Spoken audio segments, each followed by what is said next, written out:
Hi, everyone. So let's speak a little bit about privacy, especially in today's era where all of our data is shared with so many unknown external entities. So what I'm going to show you today is how Edge AI can shift dramatically the way that we are treating privacy. The objective of this presentation is going to try to prove that Edge AI can provide a superior privacy solution compared to any other cloud-based data collection solutions. The context is in light of all the emerging regulations like GDPR and so on that are requiring much better demand for data handling practices. And finally, I hope that by the end of this presentation, we will all agree that Edge AI is actually offering a superior option of preserving our privacy, still allowing us better control and better transparency to what is being used about us. A little bit about the Intent HQ. So we are specializing in understanding the unique intent of users and identifying and predicting such unique intent, yet with full privacy. The company is active globally. We are recognized by Gartner, for example, as one of the disruptors when it comes to Edge AI. We have global operation and we are serving several different sectors. Very important to note that everything that I'm going to discuss today is deep technology. We got some 39 patents. It would be interesting to note that about 10 of them are related to privacy technologies. I think that one of the main challenges that we had to overcome when trying to come with this fresh approach is how to move the AI from the traditional location in the cloud to actually move it into the phone. Um, as you can appreciate, it is not an obvious challenge. It requires to overcome issues like battery consumption. How can you do all of that without consuming battery? To do remote model training and eventually to achieve what is called blind personalization. I want to offer something very personal and very contextual to someone without knowing who that someone is, which sounds like impossible, but we will see how this can be unfolded. Eventually, once we manage to do that, today we can show significantly better personalization with even much greater context. Yet, as we will see later, with the highest level of privacy, and actually creating, as we are doing so, a new fresh source of data. So let's dive a little bit into the product itself. What we are offering is an Edge AI engine that can go into any existing application as an SDK that allows that specific application access to about 50 different signals from within the phone.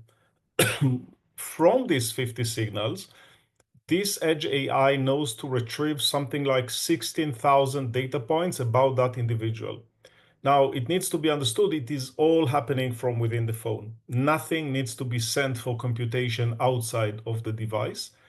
And based on these on-device models, there is an option to get something like 500 insights. The interesting point is that this is a solution that is using the first-party data of that specific application. So there's no need to mix and match other external sources of data. So it all starts with very deep understanding of signal processing. It then allowed that application a totally new level of understanding the profile of that individual. Still, only the phone, only the app understand that, nobody other than the phone. It allows to understand the real-time context of that individual. What are they doing in the real world, in real time? Then it allows to predict what that user is likely going to need or want even before they're spelling it out. Quite an exciting new domain. And then it even allows to accelerate some of the KPIs, like how can you approach customers that never completed the registration or the onboarding. So far, you don't have any record in your CRM, so they're like non-existent. With Edge AI, you can still approach them in a personal and contextual way. And of course, all of it is built for both iOS and Android. So let's try to address the privacy issue first.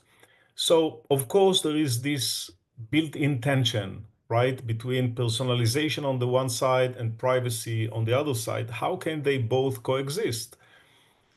What we are claiming is that with Edge AI, they actually can coexist and even each one of them can get better because there is no need to do what is called data collection. No data needs to be collected from my phone into any kind of remote server. So let's try to unfold this approach. Maybe we will use this slide to explain how this Edge AI technology is different from anything else which is available currently in the market. So let's start with the left side. This is what we call the push approach. The logic is sitting in the cloud. You have to collect my personal data to your cloud so that then you can match the offering that you have with my profile so that later on you can push the relevant campaign into my specific phone. Now, this is starting to be a challenge given the recent privacy regulations. On the right side, you can see what we are now calling the pull approach. That means that with our Edge AI technology, we just give you a tool for your cloud where you can define what is it that you would like to offer, to what type of people, when and where. And then each phone is just pulling the rules of the campaign, but anonymously. The phone doesn't have to identify itself to the cloud while doing so.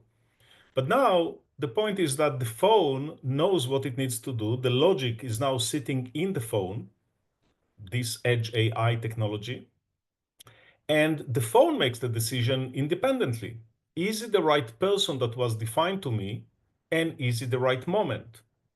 So without sending any personal identifiable data outside of the phone, you can now offer something which is more personal and even more contextual, but you don't need to know who that individual is. And that's a big revolution in the industry as we are seeing it right now. Of course, it needs to be said that if the user is granting you permission to collect all of this data, then of course, according to any privacy regulation, you are allowed to collect it and to enrich your existing CRM data. But this solution is offering you a way to offer someone still personal and contextual offering without the need to deny service, even if they don't give you permission to collect their personal data outside of their devices. The choice to the user is the key.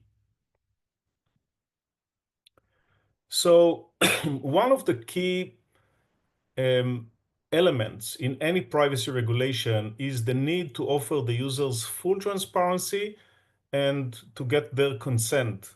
And the best way of doing that is, first of all, even if regulations are not always well defined, and even if Google and Apple sometimes are not practically requiring consent or disclosure, our good practice advice is always be fully transparent with your customers.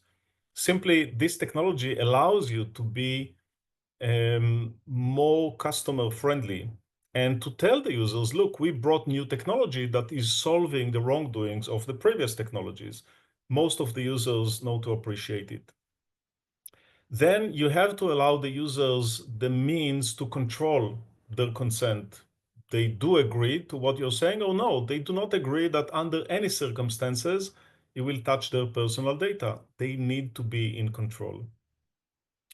And eventually, you are building trust with the users if you are being fully transparent and if you give the users the choice. Different type of countries, different type of regulations. Some of them are asking for an opt-in, some of them are asking for an opt-out. The solutions support them both. Very important to mention what the solution is not doing. Okay, so there is no need to access the camera or the microphone, everything that we consider as highly sensitive. There's no need to read SMS messages, a very bad practice that, thanks God, is starting to be disappearing recently. No need to see what customers are doing in other applications. No mandatory to ask for location or motion sensors, unless, of course, this is an inherent part of your own application, and therefore, of course, it can be used, but there is no need, no mandatory need to ask people's location, for example. Now, very important to mention that out of this wealth of data that I've mentioned before, 16,000 data points that can be understood in the phone itself, about 90% of them do not require any permission, like location permission or motion and activity permission. So the need to go into any intrusive data is reduced to non-existent. And then that is making the entire solution more friendly and, of course, more private. When we are talking about regulation, privacy regulations compliance, there are several elements. The first one is the requirement for data minimization principle. And if you're not collecting any data and you're keeping it all in the user's phone, that, of course, is a major step in this direction. Privacy by design. Again, if you are putting an architecture like the one that I presented before, that everything remains in my personal phone, then this is a classic case of privacy by design. And eventually reducing the risk of hacking. So even if somebody is trying to send data outside of the relevant territory, like the European Union area, or trying to hack the solution, there is no more an option to hack hundreds of millions of details of individuals like it happened to Facebook in the past, because now the information is stored in each and every one of the individual phones. Also, when we're talking about the user ownership and control of their own personal data, then you want to make sure that this data is under the full control, and they are actually giving the relevant consent as mandatory first step, and eventually respecting the user-centric approach and allowing the user to get service even if they do not permit to collect their data outside of the phone. So you don't have to deny service from people because they don't agree to share their personal data. Very important to see what both Google and Apple are saying about this. So if we are looking into the Google privacy regulations, we see how do they define what is called data collection. And Google are being very explicit about that. They are saying that the following use cases do not need to be disclosed as collected data if this is done as an on-device access or processing. So that's something quite interesting. And then they are also talking about what is data sharing. And they're saying if you are only taking out of the phone information which is fully anonymized, so that you cannot track it back to one specific individual, then this is also not considered to be anonymized. This is actually anonymized data. Apple is basically taking the same approach. They're also saying collect refers to transmitting data off the device, but then they're saying if data is sent to your servers, then immediately discarded, then this is not something that you even need to disclose as part of the Apple regulations. But what we are looking for over here is that data that is processed only on device is not even being collected. Now, having said that, as I've explained before, our approach is that you have to be, even if this is the case, and even if you, according to Google and Apple, you don't need to disclose it, why wouldn't you? If you want to build customer trust, just let people know what you're doing, because if all the information remains in the phone, this is by far better than anything else which is available today, which is based on collecting tons of personal data into so many unknown remote servers. So when we're talking about on-device processing, we have the benefit of reduction of data breach risks that we have discussed, the legal compliance with data minimization. You don't need to collect tons of data to the cloud, and the elimination of data transmission risks, because there is no way, no practical way to penetrate millions or hundreds of millions of phones, because now the information is stored on a distributed way in each and every individual's phone.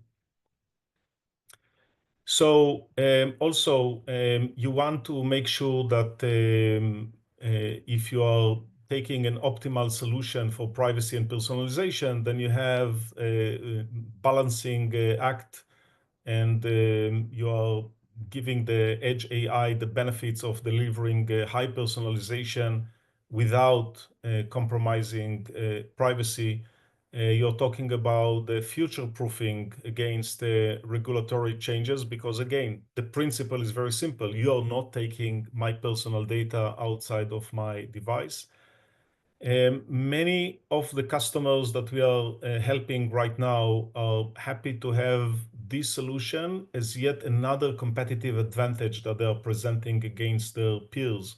We are serving our customers in a more personal, more contextual, yet higher, more private type of offering.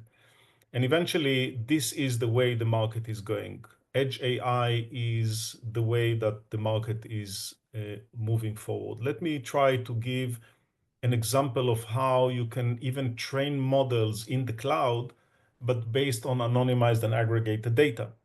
Let's assume that you would like to build a model to predict if somebody is likely going to be a high lifetime value customer. What you can do is that you have this ground truth, or you have this labeled data that your existing customers, some of them are high lifetime value customers, and some are not. Now you can take from their phone without any user ID. So you cannot track one specific user, but now you can collect in an anonymized and aggregated way in your cloud the fact that somebody is or is not high lifetime value customer, alongside all of their attributes from their phone, yet without any user ID. So when it comes to the cloud doesn't know which this information is related to, and all of the personal data is being obfuscated. So you don't even know what this data is. You don't know that this data is the user's age, or this data is the type of the car that they are driving. You just get a value. But from a training point of view, the central computer couldn't care less. They can just find a correlation, and then a model is being built. And when the model is being sent back to the device, it can understand that individual based on all of these parameters. So that's a very interesting way, one of our patents of how to do central model training, yet based on anonymized and aggregated data. There's a very a high level of control in the way that we are allowing our customers to implement the solution, which also contribute in many cases to the level of privacy that they can apply. They can either take it as an SDK, or in certain very specific cases, they can even get it as a source code. One interesting point is the emergence of Gen AI in almost any type of domain. And as you may know, LLMs, large language models, are now becoming small language models as they make their way from the cloud into the phone. This is being driven by giants like Qualcomm, for example. But then again, in most cases, in order to understand the specific customer, you will still need to go back to the cloud because this is where your CRM is sitting. With Edge AI, you can now understand that individual from within their phone without the need to go back to the cloud. The exciting stuff is that now you can personalize and contextualize every prompt. Just think about the level of personalization that every prompt contains all the vector of your persona and your real-time context. So there's no one size fit all anymore. And this is actually the next level of personalization as Edge AI allows. With the customers that are interested in what we call the Edge Pro solution, there is an option for them now to own the code. That means that they can continue to develop on top of that. Their IT security department couldn't care less anymore by involving any third party. This is now their own technology and their own data. The same goes for the legal data privacy department. And with Edge AI, which looks like is becoming quickly the industry choice for privacy, that's probably going to become a more mainstream just around the corner. And of course, it gives full flexibility to continue to develop on top of this and to support your next R&D solutions. This is why we are now also offering this unique perpetual license option. With that, I would like to thank you very much. I hope it was an eye-opening experience in terms of understanding where Edge AI can lead all of us when it comes to privacy by design. Thank you very much.